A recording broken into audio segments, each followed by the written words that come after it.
We're learning new details about the life of a Toronto landscaper who police allege is a serial killer. Bruce McArthur is charged with murdering 5 men. CBC's Linda Ward is on the story outside one of the Toronto homes at the center of this investigation. What is happening there, Linda?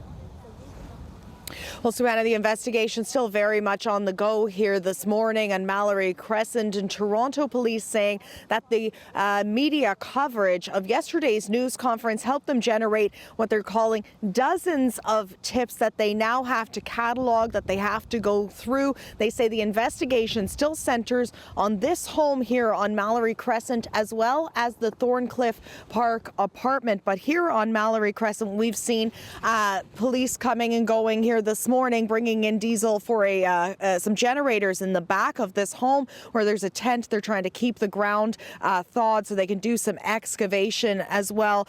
We know that 66-year-old Bruce McArthur did landscaping work for the couple who lives here. They've been seizing planters containing human remains, and yesterday police charged Bruce McArthur with 3 more counts of first-degree murder. Those counts in relation to the cases of Majid Kayhan, missing since 2012, Sarush Mahmoudi, missing since 2015, and Dean Liswick, missing since about 2016 or 2017. Now, of course, these are in addition to the first-degree murder charges in the deaths of Salim Essen and Andrew Kinsman, both missing since 2017. But in addition to this, police say that they are expecting that there are many more victims here. They say at least the remains of 3 people have been recovered in the body parts that they have recovered here. More analysis needs to be done to determine who these remains belong to specifically. Of course, that is going to mean going through dozens of missing persons cases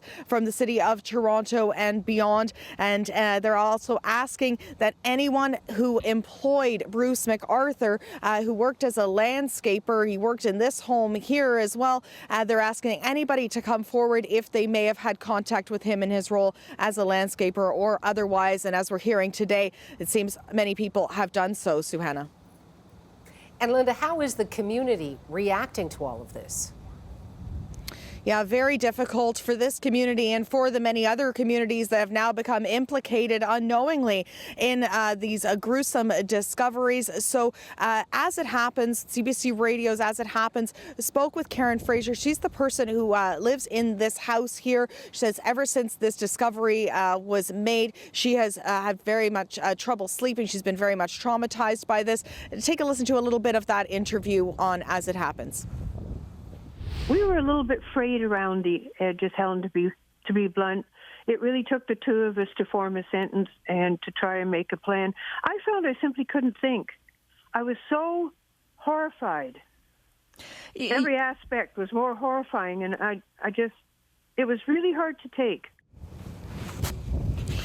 And where we are, this is one of 30 possible crime scenes, and now we're hearing possibly many more as well. So, Suhanna, this is not the only community that is going to be left reeling with the scale of these allegations. We'll talk again. Thank you, Linda. CBC's Linda Ward in Toronto.